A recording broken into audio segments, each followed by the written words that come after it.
All right, guys, so in preparation for the move, I've had to clear out most of the workshop. That takes me out of the ability to use my welder, to make a mess in here and just general fabrication. So the new lady's gonna be moving in soon, and in the meantime, we're gonna be getting over to the other shop. But rather than just waste away the days, one of the things that's been bothering me for a while is the headliner. It's frankly sagging like my ex-wife's boobs.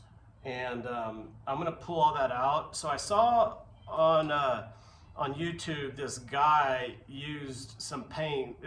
He's basically did the same process that I'm doing. When I saw it, I was like, there's absolutely no fucking way that that's gonna work.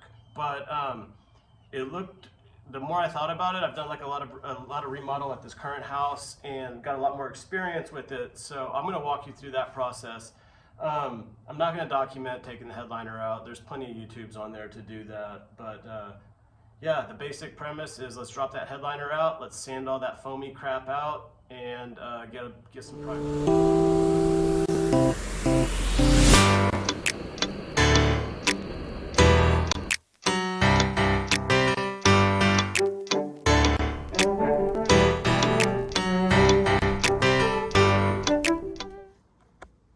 Okay, so this is what I'm going to be using. I'm going to start with this bin primer. This stuff, if you guys know, I've used this, it's amazing. I've coated some cabinets with it, got paint to stick to melamine, all sorts of crazy stuff. So that's going to be going down first, and then we're going to follow up with the top coat of this right here.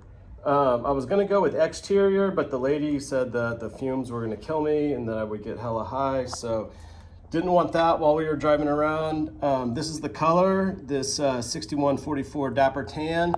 And what I'm gonna be doing is I'm gonna use this foam roller to get this, the bin primer on, since it's a little bit thinner. And I'm using this 3/8 inch nap roller to roll the actual color on. So yeah, let's get to dropping out that headliner. All right, so there it is, it's out. Those that have messed with Land Rover plastic, no, it's about as fragile as my ex-wife's sobriety. So yeah, there's quite a few pieces in there that I accidentally broke, and then it's just like, it's a mystery why Land Rover did some of the things that they did, why they mixed up bolts, did all this crap. But you can see that the headliner's not in great shape. I think some of that damage happened just by removing it this last time, but I'm gonna get it peeled back, sanded down, and get to work.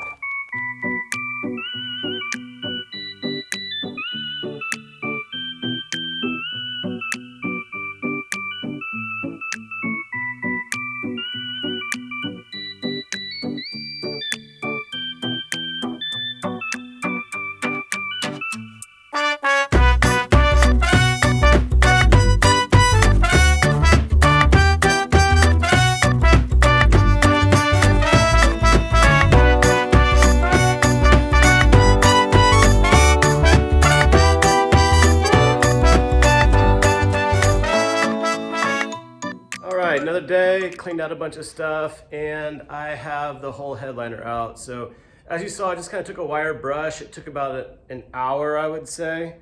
And yeah, just brushed everything off. I was gonna use a vibrating sander to kind of get everything smooth, but it's not gonna be perfectly smooth. This is probably where like a Raptor liner would be a really good application for this. I'm just gonna use the natural texture that's on there and hope that it ends up okay. So first thing to do is to throw some, roll some primer on it. Again, this is that Zesler bin primer. So it says it dries in 45 minutes. We'll see. Put some in a little tray, and I'm just gonna roll it out off camera. Okay, so it's been about, I don't know, 10 minutes, 20 minutes, it's been resting. What I did was this sub material just soaked up that primer. So I went around, got into everything, gave it a nice, good, solid coat, but there were still some transparent pieces. So then I immediately went back because it was dry to the touch at least. By the time the first half, you know, I rotated around. So it was dry to the touch. I went back and then made sure to give it like a nice heavy coat and made sure that it was opaque throughout the whole thing. So if you look at it closely, see if you do it in the light, that might be the easiest. There is some texture still from that foam. So you can see I didn't get all of it off. It's probably, that's showing it nicely. Yeah, so you can still see there still is a little bit of texture in there. I'm guessing that the latex paint or acrylic paint or acrylic latex, whatever it's made up of, will probably soften those rough edges quite a bit, but who knows, honestly. So I'll probably give this another, I don't know, 10-15 minutes to dry, and then I'll start laying down the base coat on everything. What you're about to see is a Channel 4 News exclusive. Dog is nuts. This is what she loves to do all day. She sits in the shadow of either the Defender or the Disco and watches me play around in the garage. So with that out of the way, we're going to get the first coat of this put on. It looks like it is acrylic latex, but regardless, that's the color. As I mentioned before, that Dapper Tan 6144. So let's start rolling that on. Okay, the first coat's down. Sorry about the shadows, but you can see, not over here, but you can see over in here, it's kind of splotchy in areas. It's because it definitely needs a second coat, but this material just soaks, or this substrate, the fiberglass board, just soaks up this material. So I'm gonna let this dry briefly, and then I'm gonna go back and get it with a second round, possibly a third, depending on how much material I have. All right, so second coat is on. Luckily this stuff dries really quick, so there's still a few splotchy spots in here that I want to make sure get taken care of. So I'm going to let this set up for about 10 or 15 minutes, and then give it its last final coat.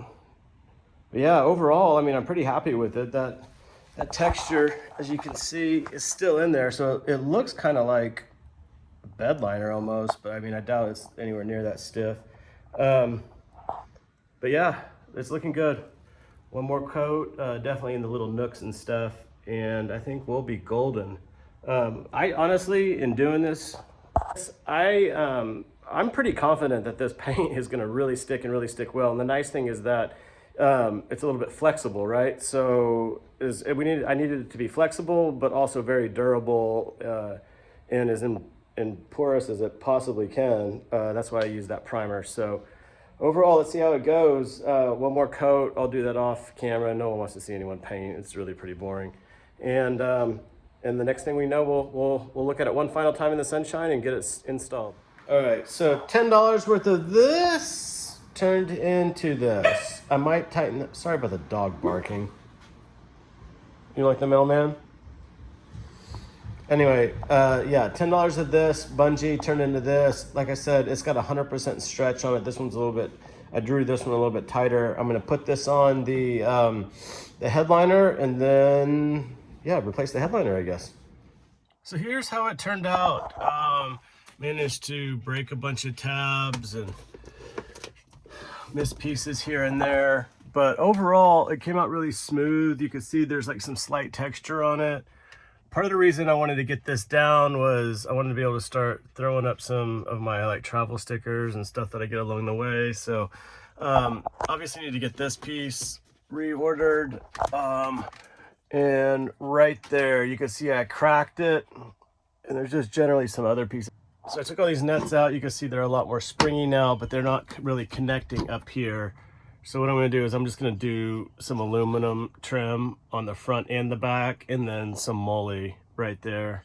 But overall, yeah, it's pretty good. I mean, you can see this stuff's fragile. It breaks like crazy. It's still bowed right there. There's just some things you can never do. And my advice to anyone trying this is don't. All right, guys, so that's about it. It was a pretty easy project. You could see pieces where it kind of broke down, and where where the plastic just breaks. It's just very, very fragile, and it's not fun stuff to work with at all. And then of course Land Rover used like millions of different types of screws and bolts and sizes and everything else, with irrespective of its load or what it planned on doing. There was like no rhyme or reason to it. So I damaged a couple pieces on the inside. You can see the like I mentioned, like I showed you before, the visors don't clip up, so I need to find some new plastic for that. But coating wise, it turned out pretty good. I think if I remember right, it was 2 coats of primer, 3 coats of paint.